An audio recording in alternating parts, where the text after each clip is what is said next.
Part 1. My name is Emily, and after my grandparents passed away, I thought I'd just lost the two people who loved me the most. They were my safe place growing up, the ones who believed in me when no one else did, the ones who never judged me. I expected nothing from their will. Maybe a piece of jewelry, maybe a letter, something sentimental. But when I sat in the lawyer's office, my world flipped upside down.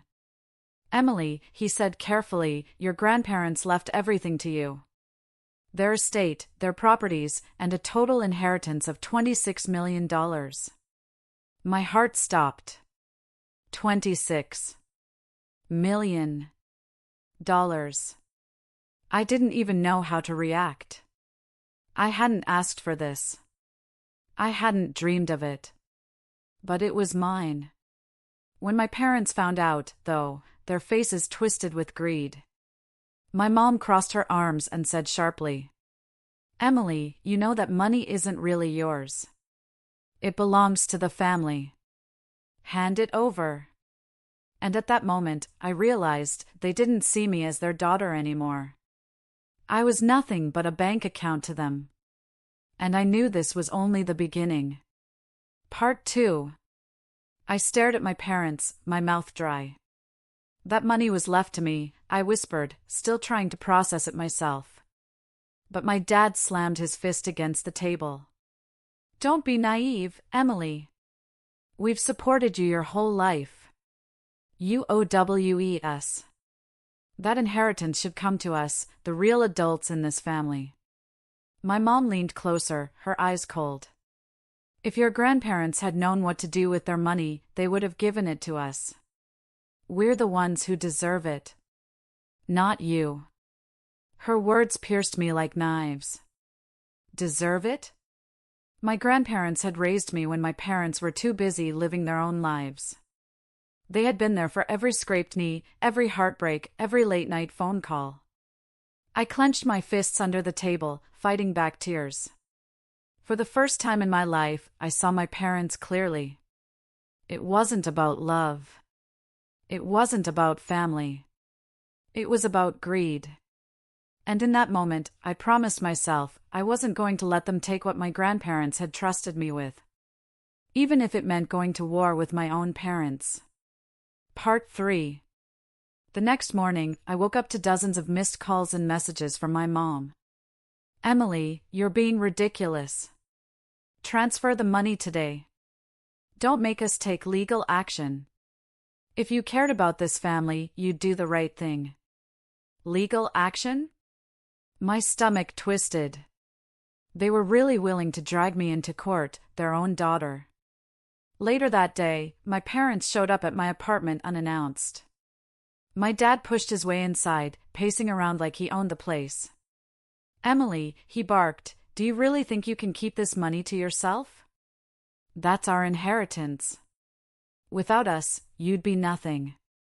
I stood my ground, even though my knees felt weak. Grandma and Grandpa didn't leave it to you. They left it to me.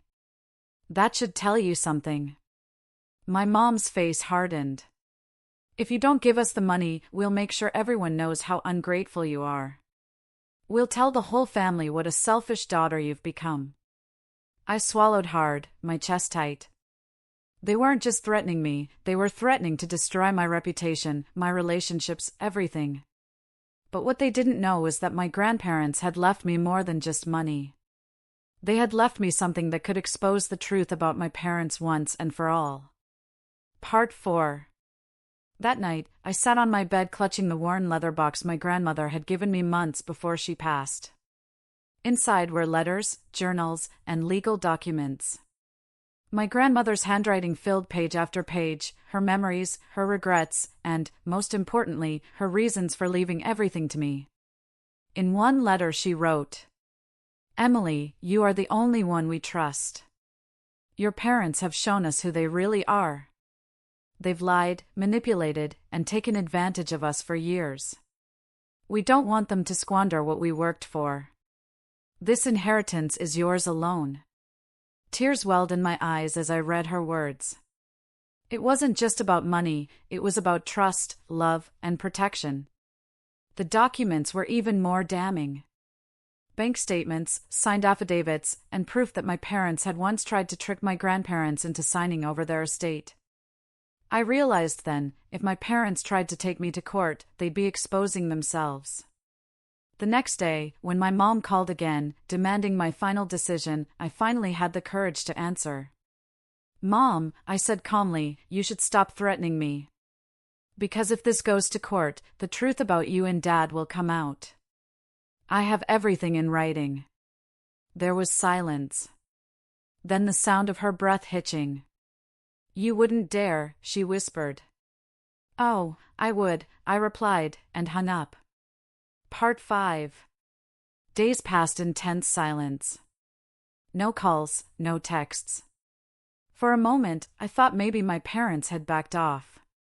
But then, a letter arrived in the mail. It wasn't from them, it was from a lawyer. Inside was a formal notice. My parents were preparing to contest the will. They claimed I had manipulated my grandparents in their final years, that I took advantage of their declining health. I sat frozen, my hands shaking as I read the words. They were trying to paint me as the villain. When I called their lawyer to respond, he spoke coldly. "Your parents believe the inheritance should rightfully go to them. If you don't agree to share, we will take this matter to court." For a split second, fear washed over me. Court battles could drag on for years.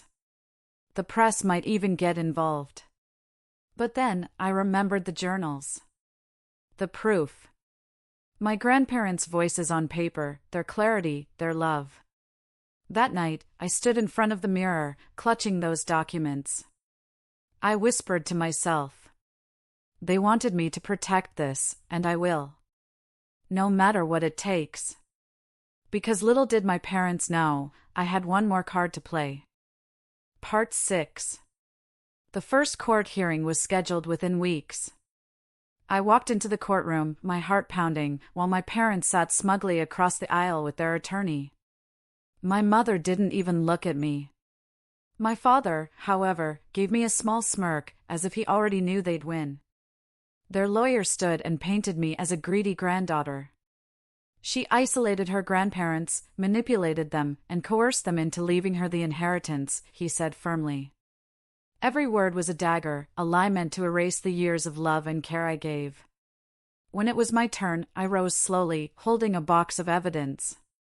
I handed over the journals to my attorney, who opened one and read aloud in court. "Today, Emily brought us dinner again. She's the only one who truly checks on us. We know she will cherish what we leave behind. She has earned it." Gasps rippled through the room. My parents shifted uncomfortably in their seats. I glanced at them and, for the first time, I saw fear in my father's eyes. Because they had no idea, the journals weren't the only proof I had. Part 7. The judge requested more evidence before proceeding, so we set the next hearing 2 weeks later. In that time, my parents grew desperate. They started calling me day and night, alternating between fake sweetness and rage. One evening, my mother's voice trembled on the phone. "Emily, we're your parents. We raised you. You owe us. Just give us the money, and we'll forget all this ugliness." I hung up without saying a word. But that night, I decided it was time to reveal what I had kept hidden. You see, my grandparents were meticulous. They didn't just write journals, they recorded video messages. The morning of the second hearing, I handed over a USB drive to my lawyer. When the screen lit up in court, everyone went silent. My grandfather appeared, sitting in his favorite chair, his voice steady. "This inheritance belongs to Emily. She has cared for us when no one else did. If anyone disputes this, know they are lying. She is the rightful heir." The courtroom was stunned. My parents' faces drained of color.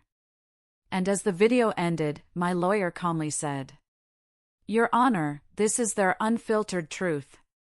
My client does not need to defend herself against greed." Part 8. The judge leaned back in his chair, visibly moved. He tapped his pen against the desk before speaking.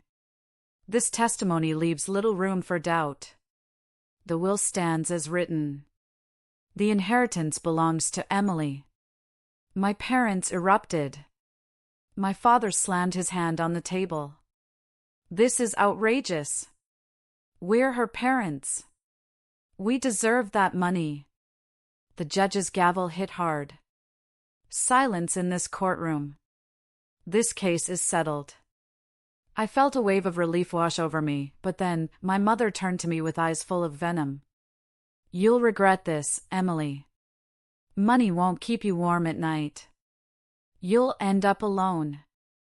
Her words stung, but I stood tall. For the first time in my life, I realized I wasn't afraid of them anymore. I walked out of the courthouse with my lawyer by my side, the weight of years of manipulation finally lifting from my shoulders. But little did I know, my parents weren't finished. They were about to make one last move. Part 9. A week after the court ruling, I thought things had finally calmed down. I was wrong. One evening, I came home to find my apartment doors slightly open. My heart pounded as I pushed it wider. Inside, drawers pulled out, papers scattered, everything turned upside down. I rushed to the safe where I kept all the inheritance documents. The lock was damaged. Inside, empty. My phone buzzed with a message from an unknown number. You should have just given us the money. Now we'll take it ourselves. My knees went weak. It was them. My own parents. For a moment, I couldn't breathe. But then, my fear turned into fire. If they thought they could bully me, steal from me, and get away with it, they were about to learn exactly how wrong they were. Part 10. I called the police immediately and reported the break-in.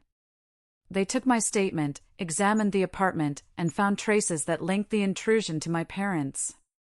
When they were confronted, my father tried to deny everything. My mother's eyes betrayed her. Their greed had finally led them to criminal action, and now the law was involved. The court reinforced my ownership of the inheritance, and my parents were held accountable for attempted theft and intimidation. For the first time in years, I felt true freedom. No more manipulation. No more fear. My grandparents had trusted me, and I had protected what was rightfully mine. Lily and Josh, my children, came to visit, their eyes shining with pride. They had witnessed the strength I had to fight for what's right. And as I watched them laugh, I realized money could be taken from anyone, but integrity, love, and courage? Those were mine forever.